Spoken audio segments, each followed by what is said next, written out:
कहते हैं जिंदा रहेंगे तो फिर मिलेंगे। लोग कहते हैं, लाइट चली गई, सिक्का मैं इस्तेमाल कर रही हूँ। लोग कहते हैं जिंदा रहे तो फिर मिलेंगे, मैं कहती हूँ ऐसे ही मिलते रहे तभी जिंदा रहेंगे। तो मिलते रहिए और हमारे न्यास को आगे भी बुलंदी में आवाज है, बिना माइक के चल सकता है। मैं आपको आमंत्रित करती हूँ। परिवार में माताएं लापरवाह हो जाए तो परिवार बिगड़ जाता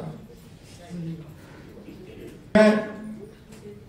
अमेरिका के राष्ट्रपति हो, भारत के प्रधानमंत्री हो, अडानी हो, अंबानी हो, कोई भी हो, कितना ही बड़ा व्यक्ति हो, प्रभु राम हो, श्री कृष्ण हो, पहला कदम वो तुम्हारी उंगली पकड़कर ही चले तो उसकी माने क्या होगा, कोई दूसरा कर नहीं सकता। तो इसलिए आप जागरूक हो जाओ। अभी भी आप क्या सोच रही है, उस माँ का जवाब आप सुनना, तब आपको पता चलेगा कि भारत की ताकत क्या है, भारत की ताकत है कहां। तो उस माँ ने उसे जवाब दिया, उस पत्रकार को। उसने कहा कि आज मैं ईश्वर से लड़ने वाली हूं, आज मैं ईश्वर से झगड़ा करने वाली हूं।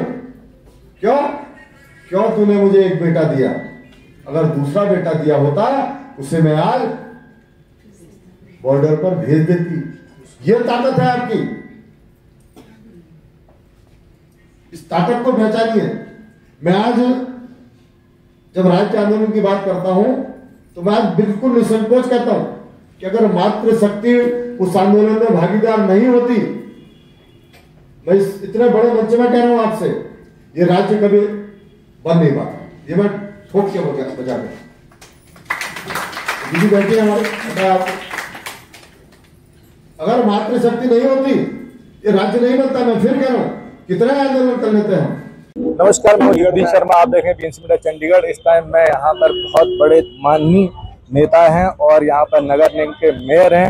हल्द्वानी में पूरा नाम है, पूरी हल्द्वानी की जिम्मेदारी इनके कंधों पर है और जगह जगह उनका नाम है। तो इसलिए मुझे भी इनसे मिलने की बड़ी चाहत हुई। मैं स्पेशली चंडीगढ़ से इनसे मिलने आया। सर, हमारे संग आपका बहुत बहुत स्वागत है। बहुत धन्यवाद सर। तो अभी मैं आपका पूरा भाषण देख रहा था सर, ऊपर आपने जो पूरा यूथ के लिए किया, क्योंकि मैं काफ़ी देर से यहाँ की खबरें छापता हूँ। तो आपने सबसे बड़ी बात कही नशे के लिए। तो नशे पे यहाँ पर उत्तराखंड की गवर्नमेंट ने बहुत काम कर रही है और रोज़ आए दिन लोग पकड़े जाते हैं। तो उस पर आपका जो आपके कंधों पे यहाँ की जिम्मेदारी है, तो आपका क्या रोल रहेगा इसमें? नशे के लिए क्या कि 3 चीजें जरूरी है, सरकार, जनता और जो विशेष रूप से मैं कर रहा हूँ मातृशक्ति। जी, अभी मैं मातृशक्ति के बीच में इसी बात को कह रहा था कि सरकार अपना काम कर रही है, क्योंकि माननीय मुख्यमंत्री जी युवा मुख्यमंत्री हैं। उन्होंने कहा कि हम 2025 तक इसको नशा मुक्त उत्तराखंड बनाएंगे। लेकिन इसमें जो सबसे बड़ी भूमिका अगर किसी की हो सकती है तो माँ की है, क्योंकि माँ, मैं भी कहा भी, आपने सुना भी होगा, मैंने कहा है कि जो माँ की आंखें हैं वो परिवार में 24 घंटे सजग होनी चाहिए। अगर वो सजग है तो निश्चित रूप से बच्चे कहाँ जा रहे हैं, कैसे जा रहे हैं, क्यों जा रहे हैं, कब आ रहे हैं, तो उसकी अगर नजर रखनी पड़ेगी। क्योंकि एक ये जो नशा है केवल नशा नहीं है, इसको एक विशेष वर्ग के लोग, जैसे पहले लव जिहाद था उत्तराखंड में, फिर लैंड जिहाद चला, और ये पिछले में 10 वर्षों से मैं इस बार को बार बार कर रहा हूँ, नशा जिहाद भी कोई एक विशेष वर्ग के लोग फैला रहे हैं। यहाँ अगर आप अखबार पढ़ेंगे उत्तराखंड के, एक विशेष वर्गों के नाम आते हैं जिसमें वो बार बार उनके नाम आते हैं कि ये ला रहे हैं। वो अपने बच्चों को नशा नहीं दे रहे, लेकिन हमारे बच्चों को नशा दे रहे हैं, और विशेष रूप से वो हमारी बेटियों को नशे की ओर धकेल रहे हैं। एक मिशन के तहत ये काम हो रहा पूरे समाज के अंदर, और इस मिशन को कोई रोक सकता है तो मेरे देश की माताएं हैं, वही रोक सकती हैं। एक अभी आप भाषण में कह भी रहे थे सर, जैसे कि जागरूकता की कमी है। आपको लगता नहीं कि जो आपका 2% केवल 2% बढ़ा, दूसरी साइड में 9% बढ़ा, अभी आप कुछ बोल भी रहे थे वहाँ पे, तो इसमें आपको कहाँ कमी लगती है? कि यूथ की कमी है या लोगों में जागरूकता की कमी है, क्या कहेंगे सर? अभी क्या है कि जैसे कश्मीर में घटना घटी जी, और वो लोग दिल्ली, उनको दिल्ली आना पड़ा वहाँ छोड़ के। इसी प्रकार अभी संभल की घटना है, अयोध्या में जब गोलीकांड हुआ, धीरे धीरे मुझे लगता है भी जागरूक हो रहे हैं, लेकिन अभी उतनी जागरूकता आई नहीं है। मैं फिर कह रहा हूँ कि कुछ लोग इस देश को खराब करना चाहते हैं।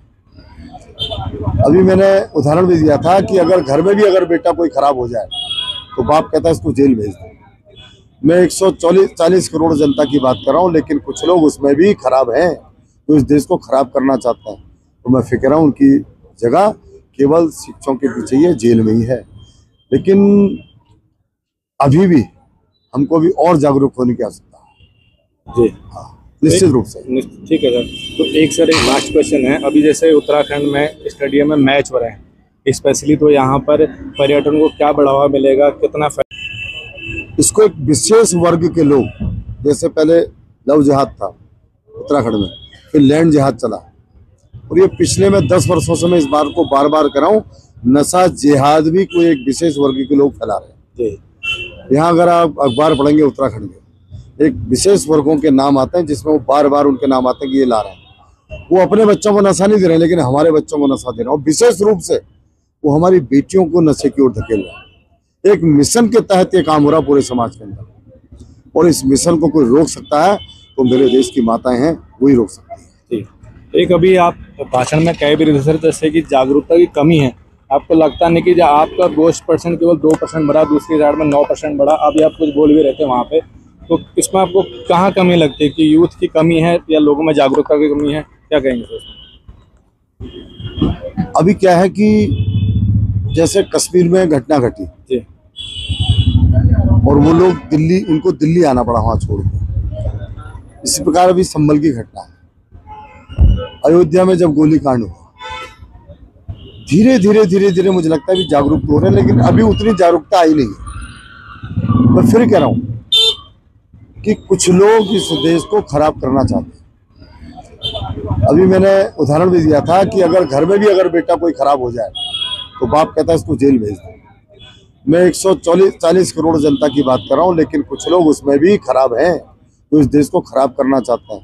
तो मैं फिक्र हूँ उनकी जगह केवल शिक्षकों के पीछे ही है, जेल में ही है।